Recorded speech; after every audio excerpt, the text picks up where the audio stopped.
Welcome to the podcast. If you'd like to listen to an ad-free version of this episode and all of our episodes, then search True Crime Today Premium Plus on Apple Podcasts and press subscribe. That's our premium channel where all of our ad-free and advanced episodes live, all in one place. True Crime Today Premium Plus. Search it on Apple Podcasts and press subscribe. Even try it for 3 days free. The last thing they saw was someone they trusted. You're tuned in to Hidden Killers with Tony Bruschi, featuring retired FBI Special Agent and Chief of the Counterintelligence Behavioral Analysis Program, Robin Dreeke. Trial of Richard Allen, it is underway right now in Delphi, Indiana, and it's a case that obviously has captivated us for quite some time. Is Richard Allen guilty of killing those two girls on that bridge, Abby Williams and Libby German, back in February of 2017? It's a case that, from what we're seeing now in the courtroom, relying thus far heavily on eyewitness testimony. We all know eyewitness testimony. Yeah, it can be good, it can be bad, it can be all over the board, and that's what we've seen thus far. Joining me to discuss, Robin Dreeke, retired FBI Special Agent, Chief of the Counterintelligence Behavioral Analysis Program. Let's talk about this. Let's start with eyewitness testimony before we even get into what we've heard at the trial itself. Let's talk about its reliability and how that is gauged from person to person. Yeah, our eyewitness testimony is always subject to context of the individual receiving the information, time from the time it was observed to the time it was recorded and reiterated on someone else, influences that come to us between the time of viewing the information or the event as well as the time of recounting it to someone else, the input that was happening there. Because that's what we're seeing in the court is I'm seeing potential for a lot of false memories being planted here by someone making a suggestion. It could be this or it could be this to someone that was an eyewitness. That really influences what we remember. And that's why one of the great tenets of doing investigations is a simple one. Go where the evidence brings you. And evidence is generally very tangible, tactile types of things. And eyewitness testimony generally is not that tangible, tactile kind of evidence you're looking for. And so it can be extremely subjective in a lot of different ways, from not just how they're recounting it, the individual that saw it, the age, the time span. All these things make it extremely subjective, which makes it a very challenging case for prosecution to rely on that alone. Let me ask you this, because the jury is hearing a lot of testimony from different eyewitnesses in this case so far. Some of the eyewitness testimony seeming to be pretty accurate, actually, and backed up and proven with surveillance footage. That would be the testimony thus far of a woman who was out hiking on the bridge, used it quite regularly for that. Noticed Richard Allen's car when she entered the trail. When she came back, his car was gone, and that's a key piece of this whole case thus far. From Betsy Blair, that's the name of the woman who has given this testimony, because if that's true, and her timeline lines up of the time she says she left the parking lot and got in her car, and Richard Allen's car was gone, of him not being there, and that same time point is when the state is saying he was in the woods killing those kids. It actually shows that he would have already gone for his walk and left and had been on with his day. If in fact he, went to his car and left just as he kind of said he did. That's some interesting testimony. She also claims that she did see him out there as well, and actually had more of an accurate physical description. You have two people who were 16 at the time, two girls who were out there now in their 20s testifying to this. And both of them claiming they saw a bridge guy, quote unquote, very dramatically different descriptions of the guy, like almost like it could be a completely different person. I almost kind of wonder if it was. So you have consistent and very inconsistent over here. One with timestamps and receipts to go with it. The other one, just these two girls recollecting what they saw when they were 16, and now that was 2017. So they're in their 20s now. Let's talk about the accuracy of that and how a jury is going to perceive that, where one seems to be pretty on par and the other one's like all over the board. Yeah, it's not beyond reasonable doubt, is it? I mean, it certainly kind of creates some doubt. I mean, in terms of like the information that's coming in, it's just the reliability of the information is what's at question. And I wonder if they're going to look at the two girls, the younger girls' testimony and go, that's not reliable. And it's eyewitness. Why is this one reliable over here? Even though there's a lot more that backs up the other one. If it's just kind of be throw the baby out with the bathwater, all eyewitness testimony is bunk, because with these two girls over here, it was really very scratchy. So with this case, this is, man, I can't even believe I'm kind of saying this, because normally I'm always saying where there's smoke, there tends to be fire. Mm-hmm. And definitely Richard Allen was in the area. Yeah. I think that's irrefutable. You know, he was seen, he was observed, he's in the area. So that's smoke. But we're trying to draw that smoke to the fire of the death. Yeah. And normally when you're seeing eyewitness accounts and testimony and things like this, whether they're consistent, inconsistent, all these things, now what we want to do is we want to back it up with tangible physical evidence of these things, which is really lacking here. And that's what, so to me, it doesn't matter. Well, it matters, you know, the credibility, lack of credibility, accuracy, inaccuracy. All right. So he was there. So that has smoke. And so now we need to back the smoke up with tangible evidence of fire, linking him to the actual deaths of two girls. I still think I just still do not, and I've been trying to follow this as closely as possible, looking for something the prosecution has that they have in the investigation that will physically link him to the actual site where the girls died. The lack of DNA evidence, that is what's really striking to me here on two evidence, and I'm probably jumping ahead on you on this one. No, you're fine. But here's why that is bothersome to me. It's either indicating, it could be indicating multiple things. One, incompetence of the investigators, which we have a lot of data points for potential incompetence of the investigators, so we can't throw that out. So that's a possibility.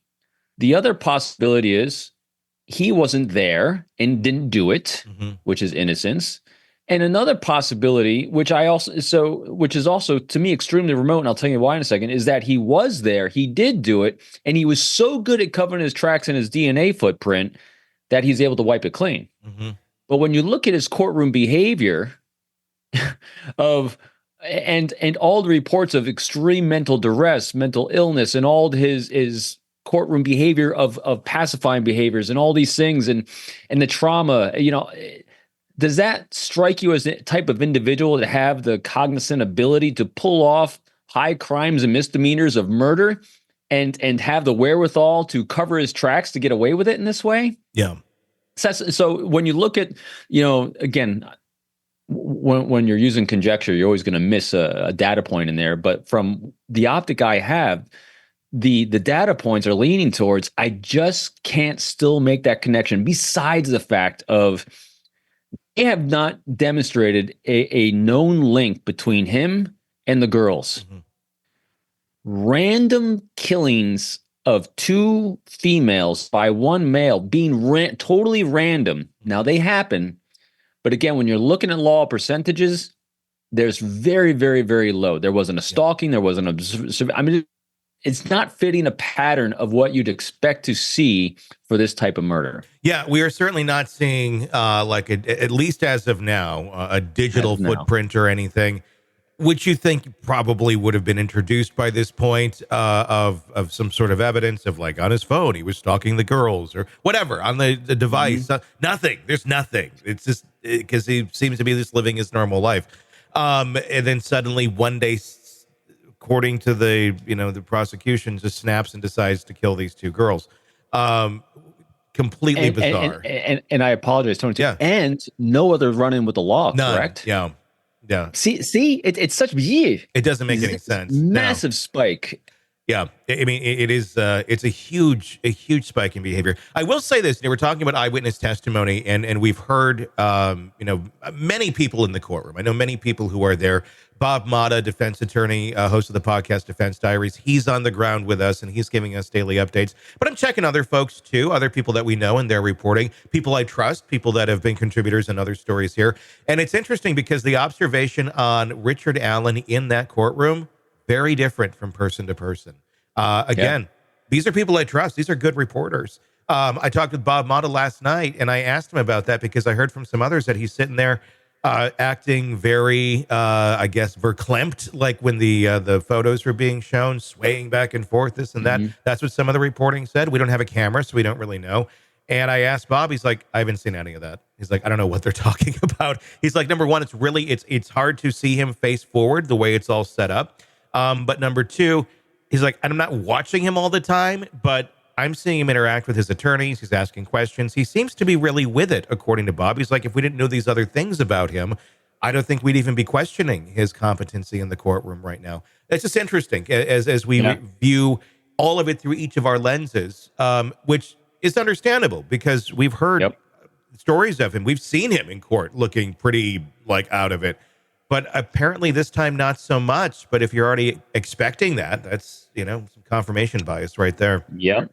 Yeah. And you hit it right there. If you have an optic and lens of something you've heard before, your brain as a human species, as a human being, we love to try to identify patterns. Yeah. And so that's why the same thing here with eyewitness accounts, they're going to try to identify a pattern that they can do. And also remember, people want to be the person that is the savior, the one that cracked the case wide open, the one that, solved the crime because they want to be their part of doing justice. And so they might try, again, these aren't conscious negative things people are doing. It's just a law of our human nature is that we're going to see things that might not have been there that we want to make happen, that we want to have been part of this, that we want to have seen the killer and did our part for due diligence and justice for the families. Still not adding up to me on this one, though. No, I mean, and there's two parts I want to talk about here. The confession letter, which they brought up as being, this is a big deal. Look at his confession letter. I mean, it looks like something that maybe a kindergartner wrote. Big, weird letters. It's not really consistent. It's all over the board on a piece of paper. It was a recreation that a reporter made because we can't see the actual evidence itself, but it doesn't look like the work of anyone who's competent. Right? And like a note, like, I hope I can say sorry to the families. It's not the work of someone who's writing a confession letter, in my opinion. Yeah, I agree. We've talked about the confessions earlier on as well. The way he was treated in the court system, the way his mental health has been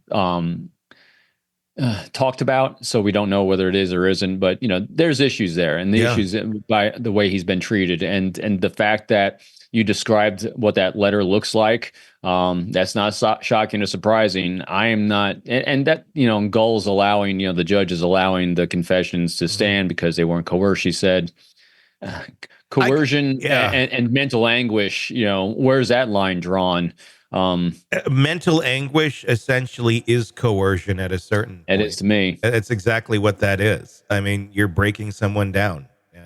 And in isolation for how long, in his filth. And how reliable is that, especially from the spy world, Robin, of, breaking someone down to get information? How often do you actually get accurate information by doing that? Or do people just eventually crack and say whatever they think you want to hear to stop you from doing what they're doing to you? It's funny you bring that up. You're so right, though. I never, ever, ever, and that's a very definitive line. I have never used it, never done it, because it is the most sure way to have someone not tell you the truth.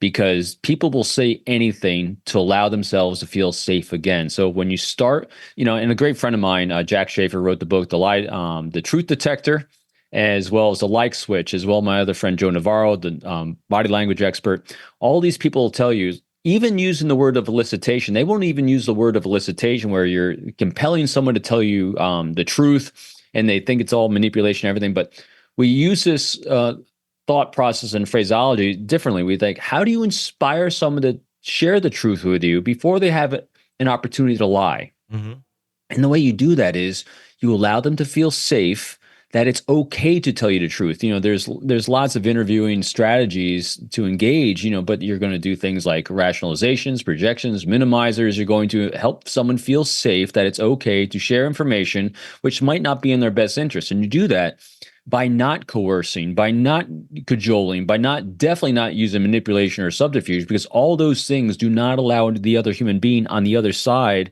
to feel safe with sharing information with you. The worst thing you can do to inspire confession is to show someone their shame.